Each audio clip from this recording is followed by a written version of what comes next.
We talked with Tampa Bay Buccaneers insiders, including James Yarcho of Locked On Bucs. But here on Locked On Steelers, we know a big part of what the Buccaneers are going to bring on Sunday is the blitz and how that might impact Kenny Pickett. But numbers suggest Kenny Pickett could handle that a lot better than people might think a rookie might.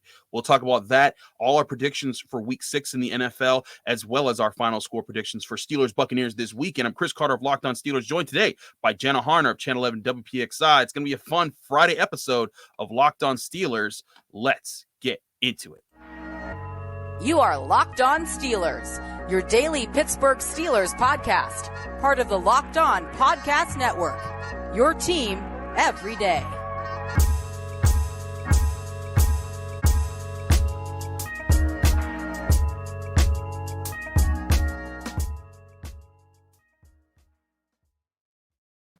And welcome to the Locked On Steelers podcast. I'm your host, Chris Carter, bringing you your daily dose of all things in the Pittsburgh Steelers. As always, you can find the show on Apple, Spotify, Google Podcasts, Odyssey, and YouTube. If you're watching this video on YouTube, hit the like button. Also, hit the subscribe button to our YouTube channel to get all of our daily Monday through Friday episodes, as well as our bonus content, which we will have some on Saturday with a special J.C. Allen Pewter Report insider on the Buccaneers.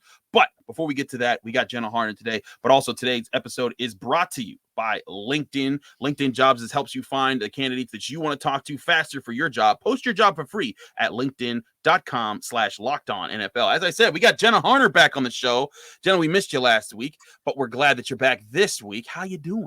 Chris, I missed everybody and you last week as well. I always hate when I can't make it on a Friday. So I'm glad to be back, glad to be here. And we have a whole lot to talk about, that's for sure. We do have a lot to talk about. Before we get into the Kenny Pickett stuff, we do want to acknowledge the Steelers injury report is not good. They're in a position where their entire secondary, sans Terrell Edmunds, is in jeopardy. Now, Levi Wallace did practice in a limited capacity, but both Ahkello Witherspoon and Sutton, and you also have Minkah Fitzpatrick on a do not practice list for a time this week. We got to see how they practice Friday, Jenna, but it's looking rough for a Steelers secondary that's going up against Tom Brady, Mike Evans, Chris Godwin, and that lineup there. You also have other guys. Deontay Johnson was back in full. That was a good thing. Again, Terrell Edmunds was in full. Montrevious Adam back in full, but Mason Cole, the center, didn't practice for a second straight day. Zach Gentry was back in full. Pat Freiermuth remains limited, and also Larry Ogunjobi did not practice. This is a long injury list for the Steelers to have against a tough opponent. Yeah, absolutely. And this is something that fans should definitely keep an eye on the final injury report on Friday. Obviously, today is Friday, but you want to keep an eye on that final injury report and look at those designations. Good signs usually tend to be when guys keep progressing. So guys like Zach Gentry, I believe, or I feel, again, it's such a laundry list at this point. Levi Wallace taking a step from going from do not practicing to limited. If he takes that step to full, that's a good thing, although the concussion protocol guys are a little bit different in the way that you have to watch them. But again, if most guys, if likely they're not practicing on Friday, probably potentially pencil them out for this one. So just keep an eye on that final injury report. But yeah, this is not the best situation, especially going up against Tom Brady and the vaulted Bucs offense. Certainly. We'll talk more about that again later. But Jenna, something that I've learned just from talking to more Buccaneers guys and see when you look at some of the advanced numbers on the Buccaneers, they love to bring the blitz. And talking to James Yarcho of Locked On Buccaneers yesterday for the show, go back and watch that episode for Crossover Thursday. But also I talked with J.C. Allen, a Buccaneers beat writer for Pewter Report down in Tampa Bay. Both of them were basically like, look, Kenny Pickett's a rookie. Todd Bowles and that defense, they're going to bring the blitz. They're going to be bringing it. And that's very much the Buccaneers' identity. They bring a blitz 29.6% of the time, according to Pro Football Reference. At this point of the year, that's 8th most in the NFL. That means they're trying to get after quarterbacks all the time with extra pass rushers and trying to rush the quarterback, speed up that clock in the pocket. But here's the counterpoint to this, Jenna. Kenny Pickett, very small sample size, just 6 quarters. He's been blitzed 15 times of the times that he's been on the field. That's about that's just over 20%. He's on those blitzes. He's been sacked twice, but he's also ran for a first down. He's gotten off 15 passes. 12 of them or no, excuse me, he got now 12 passes. 9 of them have been completed for 111 yards. That's a passer rating of 103.1 in those situations. He seems to handle it better. And when you look across, when he's not blitzed, his passer rating is 52.1. And granted, again, small sample size, it's not definitive of what he will always look like in his career. But at least early on, it appears that Kenny Pickett, when you rush him, when you get in his face, there's something about him that turns on and he realizes, hey, if they're bringing a rusher from somewhere, I can go wherever they're throwing because they're leaving a weakness somewhere. No, absolutely. And this was kind of one of the things that was spoken so highly about when Kenny Pickett was drafted by the Steelers, and when he was being talked about as one of those top quarterbacks to go in this draft, was his decision-making and also his ability, because of how long he's been in college and what he's done. And obviously his age being a big thing too, him being 24, not the normal quote unquote rookie age.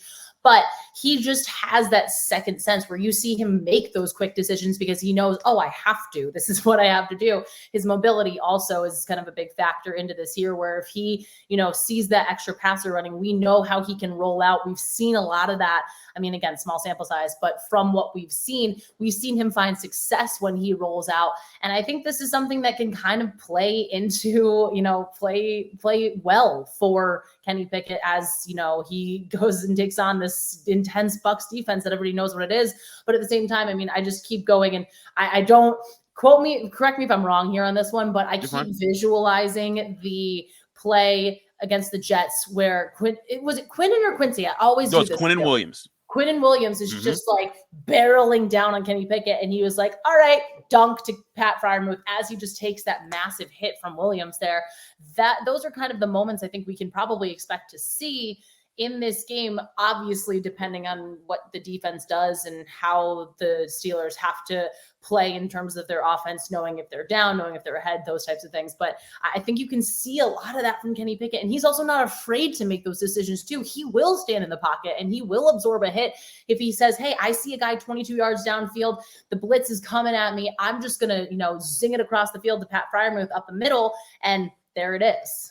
Absolutely. And let's also point out the Buccaneers defense, they have people up front that are dangerous. Vita Vea up the middle at defensive tackle. He is a mammoth human being that can move really fast. You got Shaq Barrett. You got Joe Tryon. You got the linebacker pair of Levante David and Devin White. These are all guys up front that you've got to be aware of at all times. But I will say this also plays a factor. It's not just Kenny Pickett that I think is helping. It's also the Steelers offensive line, because yes, when they've been blitzed, 20-ish% of the time, he's been under pressure, in his dropbacks. Pro Football Focus has him rated as being kept clean 70.8% of the times he's dropping back versus 29.2% of the times that he's dropped back. And that's a good sign. They also, and now again, we always take PFF grades with a grain of salt, because sometimes they can be all over the place. But as a pass blocking unit, PFF grades the Steelers offensive line 9th best in the NFL, which says a lot for what this offensive line is at, considering that a lot of people have pointed out they haven't been the best in the past. But I think all this points to, this can be a way that Kenny Pickett could make his name. The Buccaneers are the 6th best defense in the NFL going into this weekend. They still have a lot of playmakers. They're still a very much respected team. Todd Bowles is a very experienced head coach / defensive-minded guy who gets after quarterbacks. Tom Brady is the other side of this too. He's not facing Kenny Pickett, per se, but this is Tom Brady up against another rookie quarterback. That's a lot of tall tasks, but it could be a very interesting opportunity for Kenny Pickett to make some really big plays and put his name on a national stage for everyone to say, whoa, that was one of the better defenses in the NFL. And he, made big decisions and big throws into the teeth of them bringing pressure his way. And, as we were, talking before we went on and started recording here, before we went live in the sense, but who else is really good against the blitz? That would be the other quarterback in this game, Tom Brady. So that is going to be something. And I mean, I am not by any means saying Kenny Pickett is going to be the next Tom Brady. That would just be foolish of me to say. Right. But there could be, like you're mentioning, a little bit of, wait a second, if Kenny Pickett performs well in this game, there could be some more of those eyes open. I mean, across the league already up to this point, you've heard guys from teams like the Bills, like the Jets, teams where Kenny Pickett has faced these opposing defenses say, hey, this guy is a dog. This guy is going to be someone that is going to find a lot of success. I think Stephon Diggs said that about Kenny Pickett the other day. So, I mean, these other players recognize the talent that's there, but if you know, you want to get more people talking about it, you want more people to be, oh, wait a second, changing a little bit of the narrative against the Steelers with where their struggles are right now and what's happening. This could be that game. And I'm not saying entirely it will be. For all we know, it could be another struggle where this team struggles to make it down into the red zone and put up points. But if Kenny Pickett can be decisive, like those situations where we've seen him be decisive against the blitz, then I think there's a lot more conversation about, all right, maybe this isn't the season for the Steelers, but they are set up to be in a good spot for the future. This is just more of Kenny Pickett being able to add to his resume. And again, this is also just his second career start too. He's only played 6 quarters of NFL football up to this point. Absolutely. Last week he faced the number 2 defense. This week he faces the number 6 defense. A lot of tall tasks, but if he rises to the occasion, it could be the start of something special for the Steelers. I think that's a big thing that everyone's looking for. We'll get back to this game in a bit, but next we have to do all of our week 6 picks. We'll also update you with who's leading in our Pick'em League, because we've been doing that and there's over 200 of y'all playing with us every week. We appreciate all of those who participate. But first, we got to talk to you guys about our great sponsors at LinkedIn. Now, LinkedIn, of course, is one of our great sponsors, and they're the place that everyone's going. You updating your jobs, you're putting up your profile, you're updating your resume. But if you're a person who if you're an employer who's looking to post your job, there's no better place to do it than LinkedIn Jobs. You can create a free job post in minutes on LinkedIn Jobs to reach out to your network and beyond, to the world's largest professional network of over 810 million people. Then you add your job and the purple hashtag hiring frame to your LinkedIn profile to spread the word that you're hiring, so your network can help you find the right people to hire. Simple tools like screening questions make it easy to focus on candidates with just the right skills and experience, so you can quickly prioritize who you'd like to interview and hire. It's why small businesses rate LinkedIn Jobs #1 in delivering quality hires versus leading competitors. LinkedIn Jobs helps you find the candidates you want to talk to faster. Did you know that every week nearly 40 million job seekers visit LinkedIn? Post your job for free at linkedin.com/lockedonnfl. That's linkedin.com/lockedonnfl to post your job for free. Terms and conditions apply.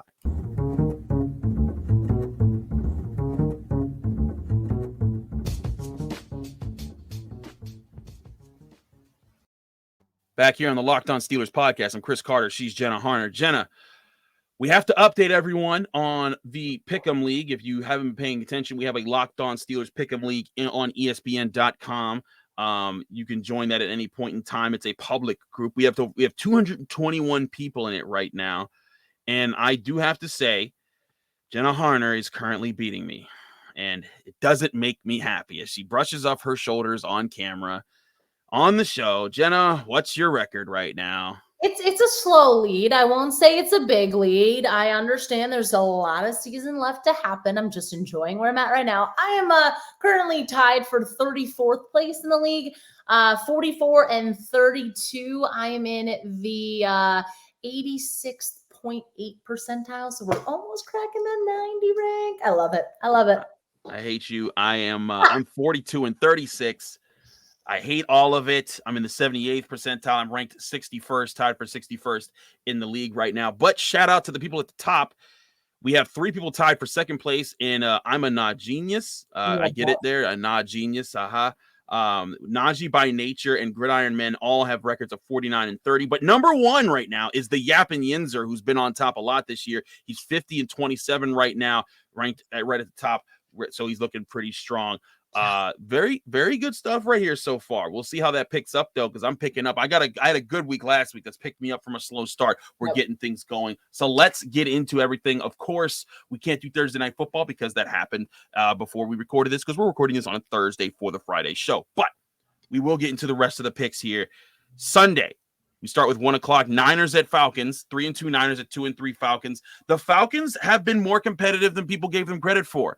The Niners are but the Niners are figuring things out with Jimmy Garoppolo. I'm going with the Niners. I think that they're going to be a tougher team as this year rolls on, and maybe even win the NFC West. Yeah, I'm with you on this. The Falcons have definitely been frisky, and I think they've surprised a lot of people with what they've done up to this point. But I just think the Niners are putting together what this team is supposed to look like. And I know there's some injury questions right now with Nick Bosa, But I do think that defense in general is showing who they're exactly supposed to be. And Jimmy Garoppolo is starting to put things together, and this offense is starting to move down the field the ways that we thought that they were going to, regardless of who was at quarterback.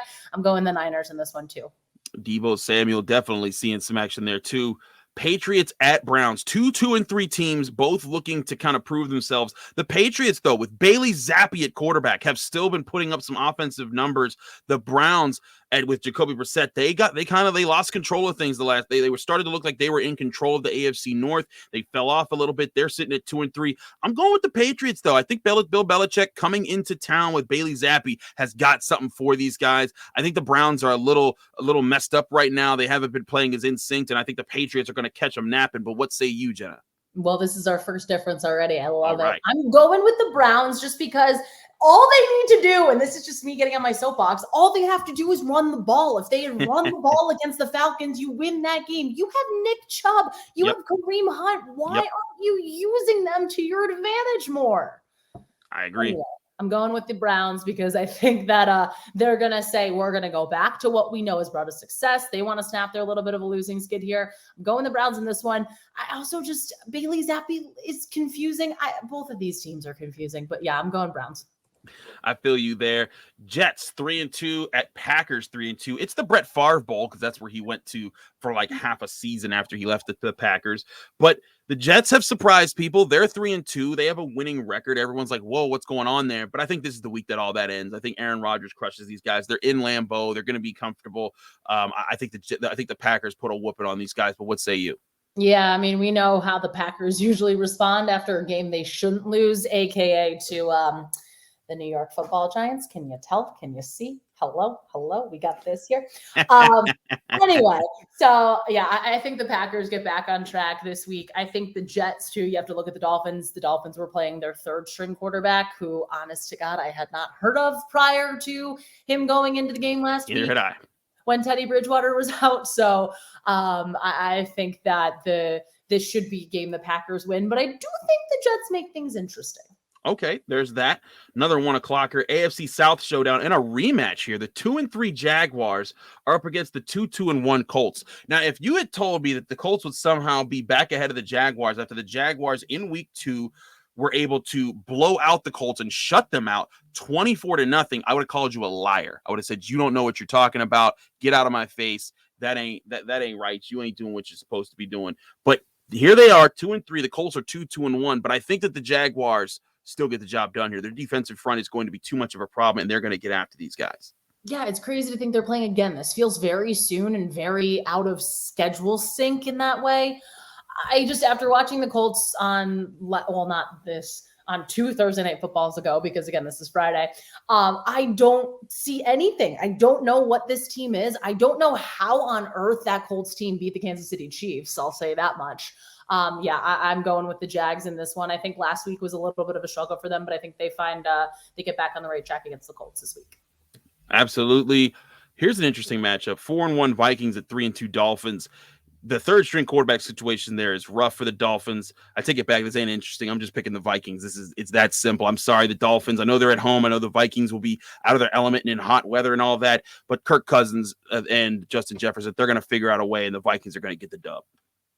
Yeah, no, I'm with you on that. I think this largely goes to their head coach, Kevin O'Connell. We talked about him at the start of the season, I believe, but just his offensive mindedness that he's brought to this Vikings team and kind of, I believe this is going to be, if they win this week, it's going to be one of their best starts in like the last 20 years. I think the Vikings have a really solid team. If even Teddy Bridgewater was in at quarterback this weekend for the Dolphins, I'd say this is a little more intriguing to me. But since it's their third string quarterback, not that I don't believe in the guy, I just think the Vikings have a much stronger, much more cohesive offense, and they find the way to get this done. I hear you on that. Next matchup involves another AFC North team, the 2-3 Bengals at the 2-3 Saints. Both of these teams struggling to prove that they're for real this year. The Saints, they've been dealing with injuries and such. The Bengals, though, they've been very up and down. Just when you think that they're up, they lose again last week. And I think they've put themselves in a position where, this might start to become must-win territory if they want to stay, not fall too far behind in the AFC North. Granted, the Ravens are only up one game on them, but we'll get to them in just a minute. I'm going with the Saints, though. The Saints are in New Orleans. It's a tough place to play. The Bengals' offensive line still hasn't been very good. I think the Saints can get after Joe Burrow, and I think that the Saints on offense could do just enough against that Bengals defense that hasn't looked as sharp this season. Yeah, this one's intriguing to me because, again, I'm still trying to figure out who the Bengals are and what the Saints entirely are looking like and how they play kind of a complete game. I'm going with the Bengals in this one only because I think, obviously, coming off that Sunday night loss, they're really going to have a bitter taste in their mouths. But I think that they know that they are better than what they've shown the last handful of weeks. And usually this can kind of be that point in the season where we start to see teams say, hey, all right, we know who we are. We know what we are. We're going to go out there. We're going to play the game that we know how to play. And we're going to show you why we were the defending AFC champs last year. Do I think they're going to get back to that point entirely? Not right now, but I think this is a week where they get this win. They go on the road against the Saints and get the job done. It's going to be one of those really wonky, low-scoring games, though. At least that's how I see this going down. I see that. We have another split there. Now we got your New York Football Giants playing host to the 3-2 Ravens. The Giants, though, at 4-1, are in a really good spot in the NFC right now. Nobody predicted this, it's going into this year unless you were a Giants fan. It's a rematch from Super Bowl 35 when the Ravens took down the Giants in that Super Bowl. But it's going to be an interesting matchup. I think that that Saquon Barkley has kind of resparked his career and reminded everyone why they picked him so high. He's been very good. But the Ravens with Lamar Jackson, they've had some hiccups, but I like them going on the road. I like them going into New York and getting a W this week. I think that they have enough playmakers to make it happen, and their defense does just enough to slow up Daniel Jones, Saquon Barkley in that offense. But what say you? Are you sticking with your Giants this week, Jenna? Well, Chris, I would like to say that even as a Giants fan, I could never have predicted 4-1. 1-4 sounded pretty reasonable. I'm not going to lie to you, but this has definitely been a surprise.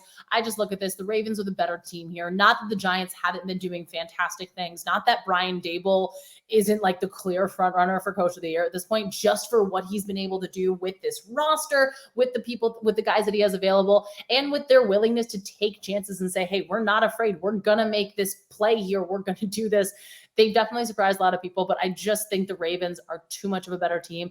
I think it'll be a close game. I really do. I think the Giants will do some good things, but the Giants are the Giants, and as much as they are my guys, I'm just going to say my gut tells me to go with Baltimore here. But if I'm proved wrong, hey, I'll be glad to be proved wrong on that one. There you have it. The Panthers, 1-4, face the 2-3 Rams. The Panthers, of course, with a new coach, Matt Rule, ousted in Carolina earlier this week. Looks like Baker Mayfield probably won't be playing either with his injury situation. The Rams at home, they've struggled this year. The Rams are not the same team that they were as dominant last year, but I feel like they have to win this one at home. They'll get to 3-3. The Panthers are in disarray. This is the chance for them to set the record straight and say, hey, we're still in this NFC West race. Yeah, no, I'm with you. I think the Rams are definitely not the team that they were, but just Carolina is just not a good team. And I'm going to be honest, PJ Walker is their quarterback. I've been calling him PJ Fleck, the Minnesota coach. Oh, no. So that's been going real well for me. Okay. But yeah, that proves to show who's the quarterback of the Carolina Panthers. I don't know. PJ Walker. But yeah, I see the Rams. You look at this team, they have more talent. That defense has really been stringing things together. More so, obviously, they're not exceeding, the expectations they had coming into the season as the defending Super Bowl champs. But to me, this is the game the Rams should win at home. I just don't see Carolina doing a whole lot of anything. Cardinals at Seahawks, both teams 2-3. The Seahawks, I think everyone expected to come out 2-3-ish, maybe even worse. But the Cardinals, a lot of people thought that team might do better this year, that this could be their year to kind of be atop the NFC West if the Rams took a step back. This is a big divisional showdown. I'm going with the Cardinals on the road, but man, Geno Smith has impressed me, and this made this a lot tougher of a pick than I expected. I don't think any of us would have said that at the start of the season, too. Geno Smith has been impressive. Yeah, he has. I'm going with the Cards. I look at what they did last week, almost taking it to overtime against Philly, minus that one botched field goal right at the end. I think there's a lot to like, and obviously the offensive upside here with this Cardinals team is impressive, knowing with Kyler Murray, and obviously he's not having a fantastic season, but I think they're still being competitive. I think they're still in this, and to me, this is one of those, they have a better offense. They should, in theory, be able to put up more points type of thing. I hear that. Now, what's pretty much everyone's game of the week, the 4-1 Bills go to the 4-1 Chiefs. It's a big showdown between Patrick Mahomes and Josh Allen. Everyone remembers the 13-second drive to get a field goal to send it to overtime, and then the Chiefs getting the ball in overtime and scoring a touchdown to end the game. It's going to be huge. This is probably going to be your AFC championship or, an AFC playoff fight again. But I'm going with the Bills. I think they're riding hot after beating the Steelers as bad as they did. They should be getting healthier this week. The Chiefs, I think Patrick Mahomes and them, they've been good, but they've been falling down in some of their games. They've been falling back and having to climb back. And, I think someone posted it. Patrick Mahomes is now the only quarterback with multiple games being down more 10 points or more that has a winning record when he's down 10 points or more in the game. That's ridiculous. But this Bills team is not a team that you want to fall down that kind of lead again. If the Bills didn't get a lead, the Chiefs will fight back. They'll make this competitive, but I think the Bills get ahead and they get a W here. But Jenna, are you going with KC or Buffalo? I'm going with the Bills for that kind of similar reasoning, because you look at what the Chiefs did against the Raiders on Monday Night Football. That was a fantastic game, but you can come back like that against a team like the Raiders. I don't think, especially with this Bills defense, probably getting Jordan Poyer and Tremaine Edmonds, two superstars, back into their lineup defensively, I think it's going to be a lot harder of a day for Patrick Mahomes. I think this game is going to be absolutely phenomenal. And you bet after we get out of the Steelers locker room, I'm going to be checking my phone saying, what's the score? What's the score? What's the score? But I just think the Bills right now, this is also going to be a huge game for them in terms of going in and kind of, exercising some of those demons from that AFC championship game, or not AFC championship, sorry, the AFC playoff game. But yeah, I just, this is going to be a fun game for sure, but I just see the Bills being stronger here, especially having the momentum they had last week. I hear that. I think we're both on the same page there. If it wasn't for that game, I think this game would be game of the week. You've got the 4-1 Cowboys at the 5-0 Eagles. The NFC East is lit right now. You got the 4-1 Giants, the 4-1 Cowboys, the 5-0 Eagles. But this is a game where, Jenna, I went to Cheney University, the first HBCU, by the way, out in Philadelphia territory. Whenever these two teams played, I made sure to go find out where there would be the largest people watching it together, because Cowboys and Eagles fans would congregate, and there would just be the trash talk, the fighting, everything would just be a war zone. And I would just sit there for my Pittsburgh self and just with popcorn. Exactly. Just eat my popcorn and just watch. Like, this is so entertaining. So if you're one of those people that lives in the Philly area, the Dallas area, and you know that you can find a place where Eagles and Cowboys fans are going to be around each other, just go there for that. It's a lot of entertainment. But this is going to be a very good game. Both of these defenses play well. Both of these offenses have done a good job, have played very well. But I think it's the fact that the Eagles offense has been more consistent that I have to go with them. These defenses are going to make it tough, but I think that the Cowboys offense is going to crack at some point a lot faster than the Eagles do. But what say you, Jen? I think I have a little bit of bias here, because I think Philly is probably, honest to God, one of my most disliked teams in the league. You're a Giants fan. It's natural. Exactly. Don't come for me here.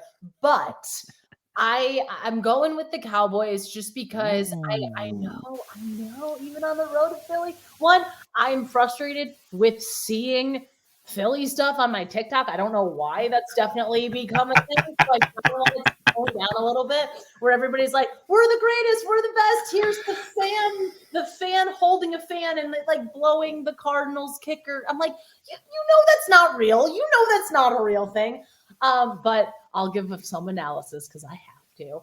I like what the Cowboys defense has been doing, and I think Cooper Rush is playing with a little bit of house money at this point. So there's a little bit of that, what is it? Weight taken off his shoulders a little bit. Like, hey, I can go out, I can play free. And I mean, there's already talk about like, is there a quarterback controversy? When Dak comes back, like, come on. It's his team. I don't care what anybody says. It is. But yeah, I think this will be a really fun game, but I'm going with the Cowboys in this one. I think Micah Parsons makes a big play as well. I hear you in that. So there's another split for us. Monday Night Football now. Broncos 2-3 at Chargers 3-2. Listen, I don't know how the Broncos got 2 wins right now. Like that, they've been abysmal. The Chargers have been great, but this Austin Eckler's come on. That's going to make it a lot easier for them. I got the Los Angeles Chargers in an easy win. Yeah, this just, to me, I look at what Denver's offense has done, and it's been absolutely nothing. And until that changes, I'm going with any team that they're playing other than the Steelers or the Colts. There you have it right there. Now, we got to get to Steelers Buccaneers. We've been waiting all that time for this. We'll be doing that in just a minute. But first, we got to talk to you guys about BetOnline.net. Now, for those who don't remember, BetOnline is your number one place to always bet on all your on any sport. They have they're the number one source for all your betting stats and sports information. You've got Major League Baseball playoffs. You've got the NFL, NHL is back, NBA is back. It's all live. It's the best sports month of the year with all the sports available. And the best way to bet on it is going to BetOnline. It's your continued source for all your sports wagering information, from live betting to playoffs, esports, and more. Head to their website today or use your mobile device to learn more of the trends in the action when you visit BetOnline, where the game starts.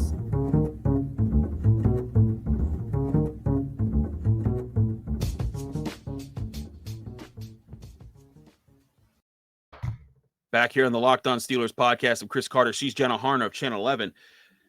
Jenna, it's time to talk about this game. The Steelers, they're what, 1-4 now. There's a lot of doubt that this team is going to be able to turn it around. We talked about this being the gauntlet. You know, it's starting with Buffalo, then Tampa Bay, the Dolphins, the Eagles. This was not going to be an easy part of their schedule. But the Buccaneers also haven't been the most consistent team that a lot of people think they are because they won the Super Bowl a couple years ago. Tom Brady's there, but the run defense has struggled. The offense hasn't really clicked yet. They were hanging in there. It took that kind of crazy roughing the passer call to help put away the Falcons last week. This could be a game for the Steelers to sneak up, and we talked about how Kenny Pickett plays a role in that with him reading the blitz. Jenna, give us how you see this game playing out, what your turning point is, and a final score prediction for who wins this game. Well, I know Steelers fans have not enjoyed that I've picked the Steelers like a decent amount recently, other than what I would have picked last week, which I would have picked the Bills. I am picking the Bucs in this game, but I think it's going to be closer than a lot of people think. I'm going with 27-20. It's going to feel like the Bucs are kind of always ahead by a score, maybe 10 points or so. But I think this is a chance for the Steelers offense to prove some things. You're getting more experience with Kenny Pickett just in practice, which is a huge thing. You know, him getting the full work with the ones, with that start, with the starters, getting those, developing that chemistry, continuing that with guys like Deontay Johnson, with Chase Claypool, and with George Pickens. And look, this offense and this defense wants to kind of quell the haters a little bit and say, hey, we're not the worst team in the league. We're not as bad as our record demonstrates. And they can go out there and, hang with these top teams, not entirely win. And no one looks for moral victories, of course. But I think just looking at the Bucs too, I mean, even just looking at the Steelers in terms of their injuries, I think that's going to be a big thing. The injuries are going to be a huge thing to keep an eye on. I really think that Kenny Pickett is going to have a solid day, but can they get down in the red zone and can they make plays? That's going to be the biggest thing. If this offense can sustain drives like we saw in that opening drive against the Bills, and they can find the end zone, you can hit one of your receivers for a passing touchdown for the first time this season, then I think you'll see things be a little bit more open. But if we see kind of what we saw after that initial drive against the Bills, where it was, first down run, second down run, have to pass on third and long and go 3 and out and back-to-back drives, you can't keep your defense on the field that long, because we obviously know what Tom Brady is capable of. And a lot of these guys know exactly how badly they want to beat a guy like Tom Brady. So I don't see the Steelers winning this game, but I think this answers some questions and kind of takes steps in the right direction where we can say, okay, the Steelers can build on this. We're seeing some development in the run game. Kenny Pickett is able to find some of his receivers downfield, and they are able to find the end zone. I think once that happens, then there's going to be a little more breathing room with this team. There might be, and I think we also got to see how healthy the Dolphins are the following week. But for this game, yesterday I did pick the Steelers to beat the Buccaneers, and I said 24-20 was my final score. Yep. However, I have a caveat that is looking worse and worse as the week goes on. I did think that we'd see on the Thursday injury report that we'd see Minkah Fitzpatrick back, maybe Cam Sutton, Ahkello Witherspoon. They need those guys in this game. If they don't have them, if they just go into this game with maybe Levi Wallace and Terrell Edmonds, there's no way they can win, because Tom Brady he's effective in seeing your weaknesses. You're going to have a lot of practice squad guys out there. You're going to be stringing together your defense with Scotch tape. it's not going to work. And if those guys aren't healthy, I'm picking the Buccaneers to win around the same range that Jenna said, 21 or 27 to 21. I'll say the Steelers will find a way to put up some points, but I'll say this much. If that Friday injury report comes out and there's a chance that Witherspoon, Sutton, and Fitzpatrick can play along with Levi Wallace and Terrell Edmonds, I will pick the Steelers to win because that's the group that they need. They need that secondary to be accountable. They need a secondary to be together and to be able to play in this game in a big way, communicate, take away what's there, and put up some disguised coverages. If they do that against the Buccaneers, I think they do just enough on defense to give this offense a chance to make some plays. So there you have it. Caveatly picking the Buccaneers, but if we see a good injury report, that's my sign that something's going to happen. I do think, like you said, though, this will be a big game for Kenny Pickett. I think he gets that first touchdown to a Steelers wide receiver in this game, and there's going to be some home excitement from the Steelers fans who show up because people want to see Kenny Pickett put on some good numbers. Yeah, absolutely. And we heard the Kenny chants. This is him getting his first start at home. I think that can bring some momentum too. Absolutely. We'll see how that plays out. Do check out all things on the Pittsburgh Steelers. We will have an episode. Remember, we have a bonus episode coming up on Saturday. So do check us out on Saturday if you want more insider looks at the Tampa Bay Buccaneers. But, of course, you can always check out Jenna Harner at Channel 11. Jenna, thanks so much for joining us. We appreciate you always being here. Let me know where we can find you, follow you, and get more of your work. So glad to always be here on a Friday. It's my favorite day of the week. You can find me on Twitter at Jenna Harner 11, Instagram at Jenna_Harner, and on WPXI. Chris and I tonight will be hosting Skylights, our Friday night high school football show. So if you're in Pittsburgh, tune into Channel 11. If you're not in Pittsburgh, you can still watch on the live stream. Lots of awesome high school sports and a really cool story about a female kicker at one of the local schools here who is just doing a great job, doing great things, and having fun while doing it. Absolutely. Do check us out on Skylights tomorrow and check everything out at Channel 11. It's going to be an awesome week of shows. Thanks so much, Jenna, for joining Locked On Steelers, as always, on Fridays. We appreciate you being here. I'm Chris Carter. Follow me on Twitter and Instagram at Carter Critiques. Check out my work at the Pittsburgh Post-Gazette, where I cover Pitt athletics. Pitt football has a bye this week, but they're gearing up next week to face the Louisville Cardinals. We'll see how that plays out moving forward. Again, find this show, Locked On Steelers, on Apple, Spotify, Google Podcasts, Odyssey, and YouTube. Like the video if you saw it. Subscribe to our YouTube channel to get all of our daily episodes and our bonus content. I'll be back on your screens and in your ears Saturday, breaking things more down for you for Steelers Bucs this Sunday. And we'll be back after Sunday night after the game to give you our recap right here on the Locked On Steelers podcast.